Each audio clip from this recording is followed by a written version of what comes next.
Hi there. My name is Michelle Niccolo Prentice, and you're listening to Mama's Lullaby podcast, where we celebrate you and your journey to and through motherhood, the good, the hard, and the scary, giving you a place to be nurtured and mothered. You deserve it. Welcome. Hey guys, it's Michelle. Please hit that like button and be sure to subscribe so we can keep you up to date on all the latest podcasts. Hi, my name is Michelle Niccolo Prentice, and welcome to my kitchen and to Mama's Lullaby podcast. I am very happy to have you here today. With my friends, we're going to talk about our pelvic floor health today. And my sweet son, BJ, gets to talk with us about it. But it's not just about women, because men have pelvic floors as well. That's right. That's right. You know what? First of all, I love that you felt that natural tension of like, and I have my son today. And I think that's a perfect segue because first of all, I'm excited to be here with you ladies, and with you. And you might be wondering, why is there a man here for this conversation? And it's because I know so little about what you experience. My questions will be very genuine, and because I know nothing. But with that being said, we do have two goals for you. And that's one, we want to celebrate your journey of motherhood.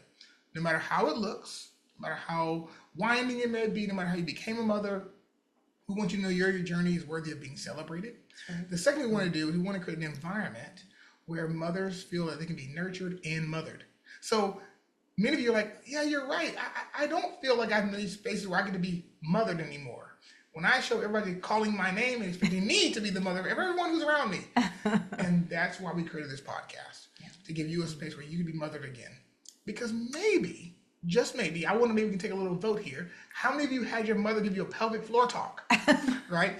And so assuming I'm guessing that it's a low number, this is one of those conversations where maybe it's something you didn't have with your mother, but now you have some mothers who can come around you and help you have that talk. So, Mom, you can kind of set us up a little bit about why this conversation was so important for you to fit this in, and then we can maybe introduce our guests. Okay, perfect. Well, so one of the things I want to do with Mama's Lullaby podcast is I want to bring information that might be helpful in your journey as a woman and a mother. And this was something that I experienced issues with, and I learned about pelvic floor health and therapy through my friend Lily here. Because, and she'll tell you her story about having some issues there, and there's a lot of different ways that it shows up. And I didn't realize that the symptoms I was having had to do with my pelvic floor. And once I understood that and I went to Dr. Jaylene here, I then learned what I could do about it. And so I feel like this is a subject that people are very intimidated to talk about. I didn't even know there was such a thing. So it's not just intimidation, it's also just ignorance in the sense of we just don't know. And so I really want to bring this to the forefront of people's conversation, because I was experiencing a lot of physical things that I didn't know I could do something about, and I didn't even know what they were. Sure. And so I wanted to kind of take away the embarrassment and the shame, because we are physical beings on this planet, and we have bodies, and we have to know how to take care of our bodies and to listen to the symptoms or the signs when something's not right. And then if we know what to do, then we can have less suffering and more fun. So that's simple enough and straightforward. Okay, so tell me, you said your friend Lily, so why don't we introduce Lily here to everyone? Hey, this is Leora Allen. She is a very dear, sweet, wonderful friend. And how many years ago? 2 years ago? 2 years ago with the pelvic floor? Yeah. Yes, exactly. Well, January of 2022. And my story? Yeah. My story is I went for I'm an ovarian cancer survivor. Oh, that's So I went for my yearly GYN oncology exam down to Vanderbilt the very end of January, and this was on a Thursday, towards the end of January, and I had my exam, and everything checked out fine, and then Sunday, well, husband and I had sex. That was fine. A little clenching during it, for an orgasm. Okay, so just clenching in the pelvic floor. And then that Monday, I had some symptoms, which I thought were UTI or bladder. I call into the doctor, about that, and my doctor put me on some fosfomycin. I think that's what it would be for a UTI. Is that Yeah, I correct? have no idea, but- Fosfomycin. So Yes. went Yeah, on a that's right. single dose, and the spasms in my lower urinary tract or the pelvis, I was having this grabbing and then we called my doctor again, showed up. I think I just made a list here where I went to see her. She checked me, said, "You're fine here. Let's just take some diflucan, another medicine. I think this one would be for candida." And came home. It just, where the pain was getting worse and worse. Clenching, I tried to use the bidet, the warm water. I was almost in a fetal position. On what's going on, and I called my doctor again, was seen, and then they finally they did a test, and I was diagnosed with I forget what the bacteria would be, a Pseudomonas bacteria, which was really odd, which was uncommon. And I'm not sure how I got that. Right. And my husband's a doctor. He said, that's one in medical school. He said, that's a doozy, but I'm not sure how you would have gotten a Pseudomonas bacteria. So we went on vacation. I was in pain during the vacation, came back.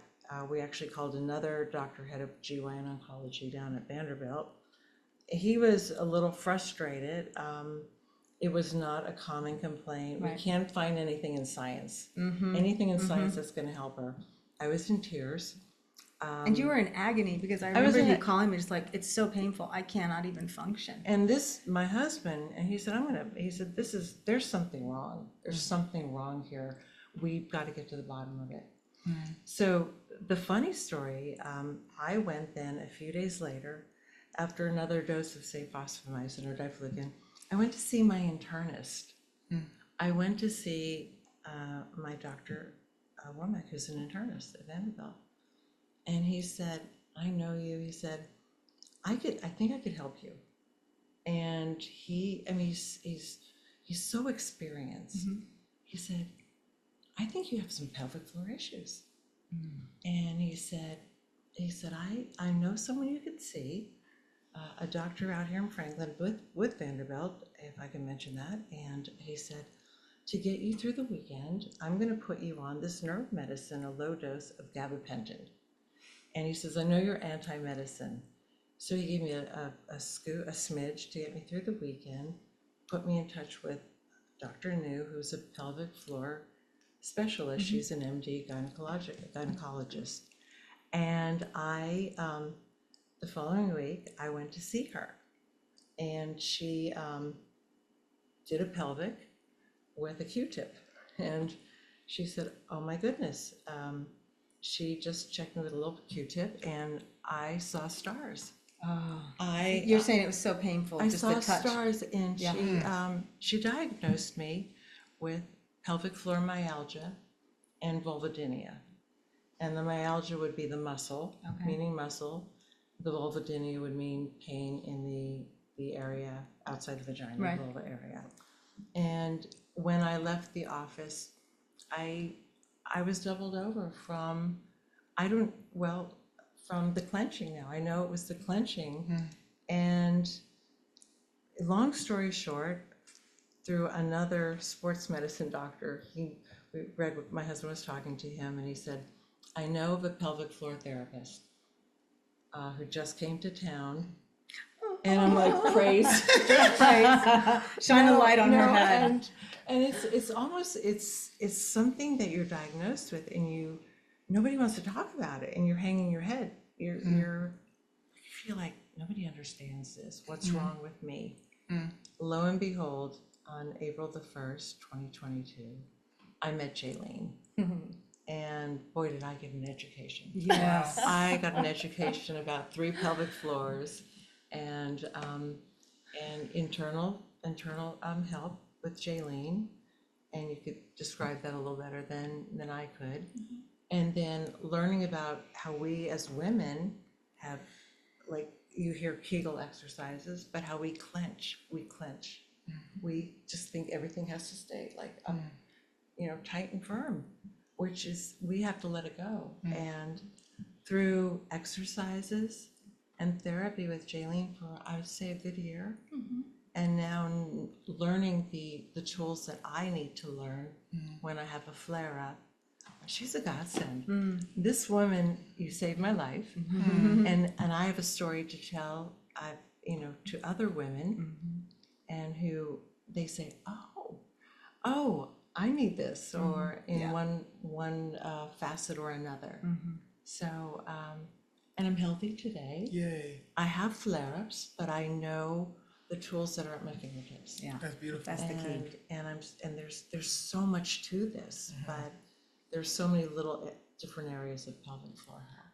First of all, thank you for sharing. Thank you. And what's so wild for me, even as the host of this podcast, is you told Mom about your experience, I'm assuming. And I don't think I've ever heard this woman talk about pelvic floor so much. As I in every conversation, I'm like, and pelvic floor health. And pelvic floor health. And I'm just like, Okay, Mom. Okay, I get it. But I can tell it's been transformational for you as well. Yeah. So first of all, Dr. Jaylene, if you don't mind, actually, I'd love you to jump in the story and kind of give a bit of context about who you are, what you do, and then kind of picking up with where you enter into Lily's story. Yeah, so I'm a physical therapist, and I have specialized in pelvic health physical therapy. And so Leora came to me, she was having some intense pain, burning, pressure, all in the pelvic region. And so what we did, I always start out with a lot of education, kind of filling people in. Here's the pelvic floor. It's a group of muscles at the base of your pelvis. There's 3 layers of muscles. That's what Leora was referencing. And these muscles have multiple functions. They're involved in intercourse. They're involved in holding the organs in place. These muscles are involved with continence, whether it's urinary continence or fecal continence. And sometimes the muscles just get irritated and they can go haywire. And so that's kind of what Leora and I discussed. And so we went through the different layers of muscles and actually assessed what was going on at each layer of muscles. And so what that entails is an internal assessment. So I insert a gloved finger into the vaginal canal. We're in a back private room, not your typical physical therapy gym, not out in the open. Just like sprawled out there on the restaurant, lifting your dumbbells. So we're in a back private room and do the internal assessment. And quite literally, like if this is the vaginal canal, I insert a finger and we start on one side. And we go through the different muscles and just ask, hey, what are you feeling here? In general, you want somebody to feel pressure. Like, yes, I can feel your finger there. It just feels like there's some pressure. For Leora, we were getting to specific muscles and it was, oh my gosh, that's intense pain, that's burning. And just kind of going through and assessing what are these muscles doing. And what I tend to find in cases like this is the muscles are tight and squeezing, and we've heard all of our lives up and in, like pull it all in, live in this constant Kegeled state, which we don't want to be doing actually. So the muscles are kind of like an elevator, and we want our muscles hanging out on the first floor. Occasionally, they'll lift up to the second or third floor. They'll also drop down into the basement, all based on what you're doing. If you're having a bowel movement, if you're jumping on a trampoline, the muscles are always moving. But we don't want to live with these muscles constantly contracted up on that third floor. And that's what Leora was referencing, is she was walking around in this constant Kegeled state. It'd be like walking around with the bicep curl all day. Well, okay, of course. Of course it's starting to spasm and hurts. You occasionally have to let your arm go. Wow. So, first of all, that's amazing from someone who knows nothing. Like, I feel I'm getting smarter in the moment. I'm curious. So, you talked about the layers and what those muscles are supposed to do for us. Is the Kegel state and that contracting is that the primary cause for what might end up creating different situations and challenges, or I mean, I'm sure There's probably 1,000 different Okay. things. And even if somebody's in that tight Kegeled state, that doesn't mean that that's what's going to drive their symptoms right then. Sure. We tend to pull, oh, here's this contributing factor and this contributing factor. With Leora, we found multiple different contributing factors. Sometimes it is, if somebody gets an infection and say that UTI is what flares them and sends it haywire, and that's what actually causes the chain reaction. Sometimes it would be stress. I mean, someone's in a really stressful situation, and that actually can trigger the whole downfall. Yeah. Right. But Mom, I'd love for you to maybe share. I mean, clearly, there's something you said to Lily where she's like, I know what you need. Yeah, All right. exactly. So take us into your journey a bit. Well, as I heard her getting relief from Jaylene, I didn't necessarily have pain. I feel like I had to go to the bathroom all the time, pee all the time. Or like I when I'd stand up, I felt like I was not done. And then I'd sit down. It was the weirdest sort of sensation. And then I'm trying to think some other things I don't remember because they're gone now. But so I wanted to see what was working and what wasn't working inside me. I've had 3 C-sections. So they've cut my muscles. And I had a hysterectomy, so they cut my muscles again. And I didn't ever really hear of this. And I'm thinking, gosh, I wish I'd have known this as soon as I had my kids, because, you think like, oh, as you get older, you just lose your, you just have incontinence, it just happens. Well, no, it doesn't have to just happen. And it's not just if you've had a baby that can happen too. Like I have friends, we had kids in our teens, and my friend said, oh, every time I cough or laugh or sneeze, I pee. I didn't have that issue. But I mean, that was at 18, 17.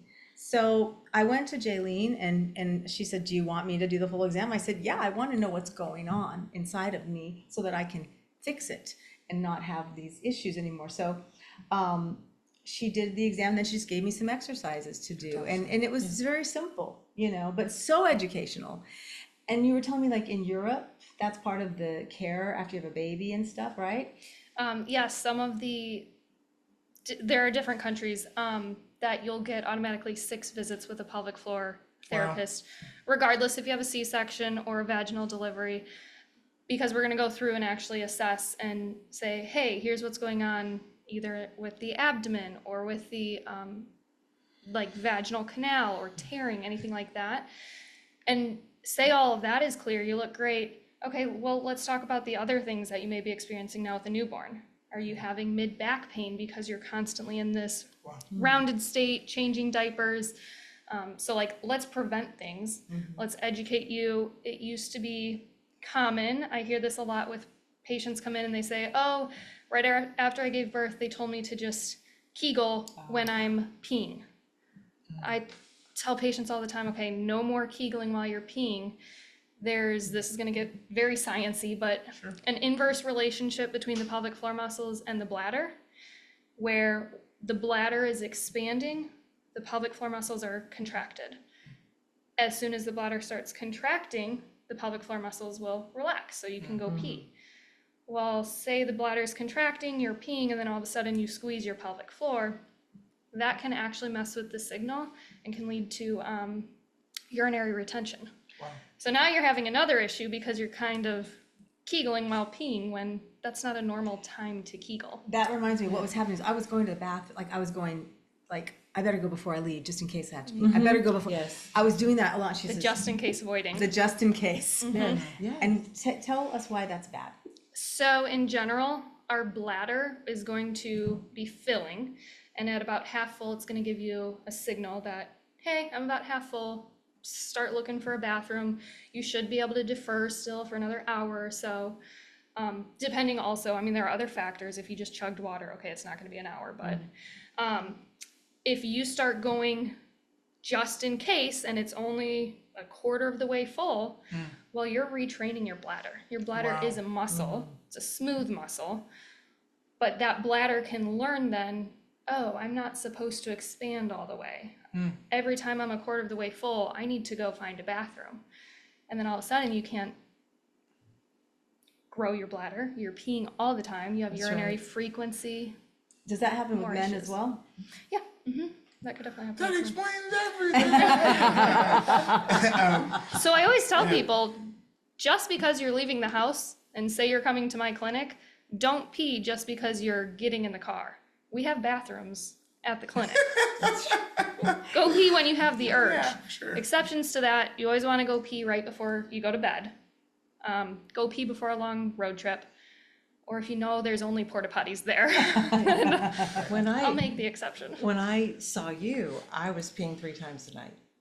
And you had said, okay, you need to slow this one down. And you suggested to me to relax. You also suggested to say 1 Mississippi, 2 Mississippi to 8. Like just to sit there, like just to like let To it. allow for full release, emptying. let your pelvic floor go and empty completely. Oftentimes we just start to race through Yeah. and don't actually give it time to fully empty. So we got to relax those muscles, truly go to the bathroom, maybe do a few pelvic tilts, make sure everything's out, and then you're done. But Who knew it was so hard to go to the bathroom? Like so many rules to go to the bathroom. I know, they pay off. They do. And so I'm curious to ask you, Jaylene. So you've done a really good job of explaining what's going on. Out of curiosity, I'm curious. Why do we? Is this new developments that would lead to a person who has a specialty like yours existing? Was it misinformation? Were there new discoveries? I'm just kind of curious as to many people. I mean, the mothers watching and listening to this podcast are like, what the heck? Why is anybody like how did I go through all of the baby classes and no one saying anything? Yes. Yeah. So I would imagine there's a great deal of maybe validation, but also a little frustration from those who are like, why am I not hearing about this? pelvic floor specialists, we've existed for a while, but it's getting more and more popular, honestly, and thanks to social media.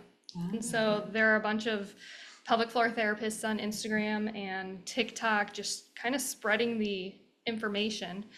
You can also specialize in pelvic health as an occupational therapist. So in between PTs and OTs, we're really trying to get the information out there. Yeah. Well, the other question I have, and this might be really for you two as well, Lily, and for you, Mom. Someone's going to say, well, if I've got pain like Lily, maybe they're going to let me get in there earlier because I'm going through a lot. Like my insurance is going to cover it because I've got all these issues, right? Then somebody like Mom was like, I'm not really in pain. I just feel like I want to see what's there, right? And I can see on both sides someone saying, well, my insurance cover this. How do I get them to let me in? Do I have so?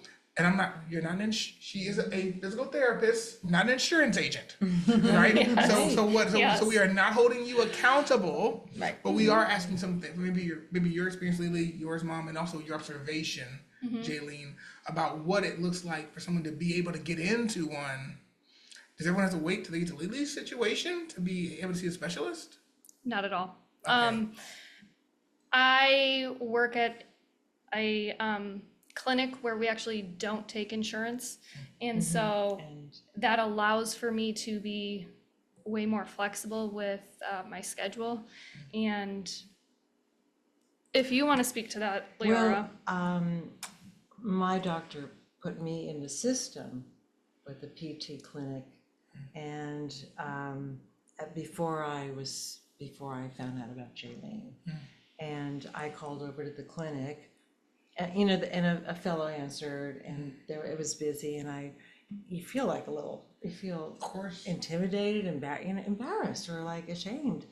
And he said, well, I could get you in at towards the end of May. Yeah, you're like. And it's covered by insurance. And I was in tears. I took the appointment, but then through talking to another doctor, actually, my husband talked to a sports medicine doctor, Jaylene's, her clinic, they don't take insurance, but I was in so much pain, I just went and paid, and Sure. and you're desperate. Yeah. You are desperate, you don't even know if you can make it through another day. Yeah. And it's not outrageously expensive. I mean, No, it might be, no. I think it's like $150 or something like that, That's for Jaylene. For We are Jaylene. not telling you to Yeah. walk into her place and No, say, no, no, it no, costs no. $100. No, I'm just No, saying that, there are ways to do it if you, and I know that's a lot of money for some people too, but, One of the reasons I used to work at a clinic that took insurance, and one of the reasons I switched is I can be one-on-one with my patients. I can do internal exams one-on-one for a full hour without having to balance 2 patients at one time. Yeah, for sure. And so That's the right. quality of care you can get at Yeah. a cash-based clinic is yeah. honestly much superior. Yeah, for sure. That makes sense. Well, I am curious. So someone says, okay, I've been dealing with something, or I'm curious about something. One, how do I go about finding Jaylene in my area? And if I want to learn more about pelvic floor health, where do I start? So yeah. I mean, Yes, there are so many great resources out there right now. Honestly, just taking a look at social media and kind of looking at typing in your symptoms and seeing what are they saying, is this even something that a pelvic therapist can take care of?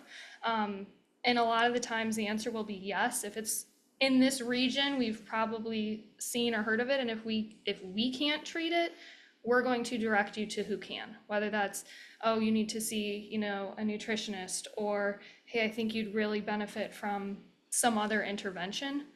But trying to get in and find a therapist, there are different directories online. I know the APTA has a directory, that's the American Physical Therapy Association. And honestly, just Googling looking for a pelvic floor physical therapist or occupational therapist and seeing who comes up, I would look into their credentials also. What are we looking for? Yeah. Look at the reviews, truly. Okay. And the biggest thing is sometimes you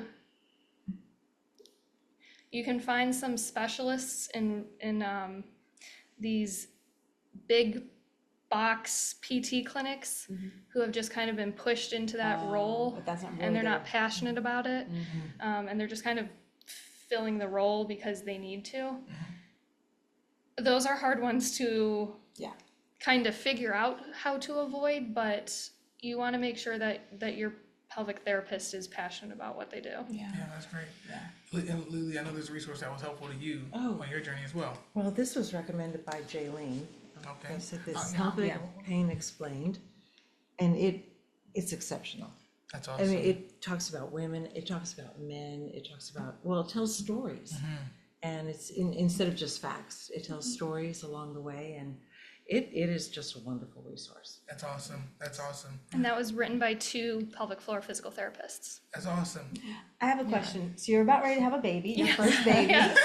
Yep. So as a pregnant woman, Mm-hmm. what types of things are you doing for your pelvic floor and your birth, preparing for your birth, and what types of things will you do and are you doing? So, up until right about now, I'm 35 weeks currently. I've been focusing a lot on strength. And then this is now where I'm transitioning, starting to do more of the pelvic opening exercises. And that's honestly preparing me for labor and delivery. Great. And then after you have the baby, then what will you do? Starting simple, starting to just re-engage the muscles, doing some breathing, finding my core again. And then slowly working from there, progressing from there.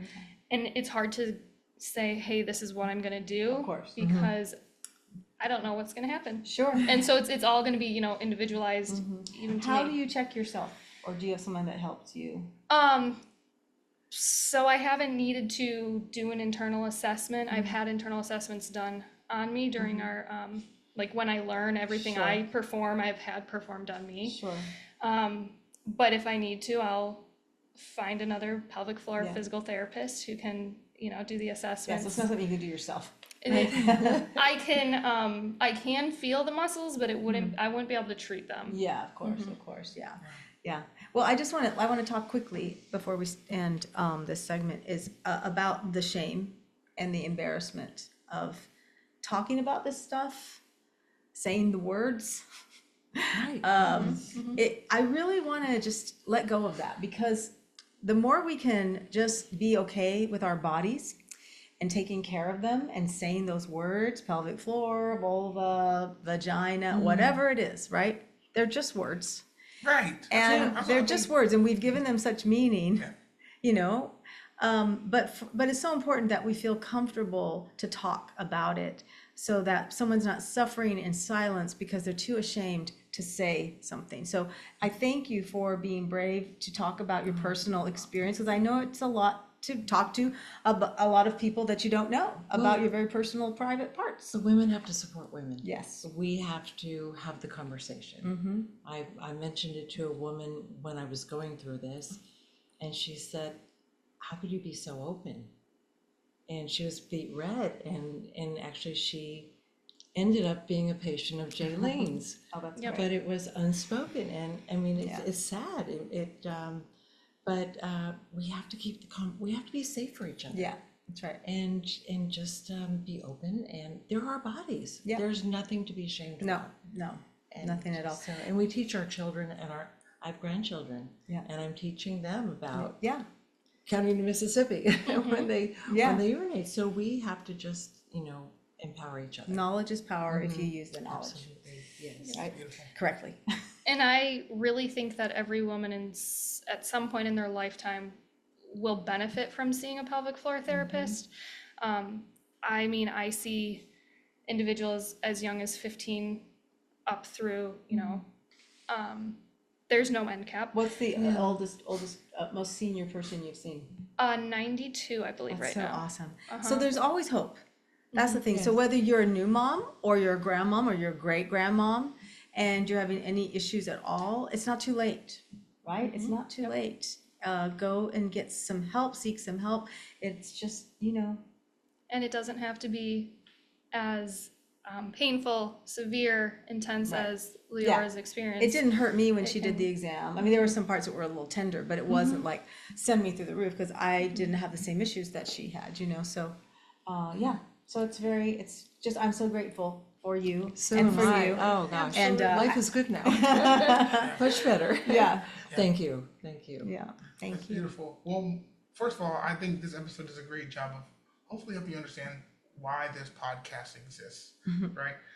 That there are topics that you're only going to be able to discuss in the community of other women, and I guess a And guy, maybe your son. and the son who's kind of hanging out while he's listening. But the purpose of this more than anything else is that there are things that moms are experiencing that can be further along, maybe where you are in your journey. But we want to make sure that you feel equipped and supported as you go on your journey. And so with that being said, I want to thank you, Dr. Jaylene. Yes, thanks for having me. Absolutely. Thank you, Lily.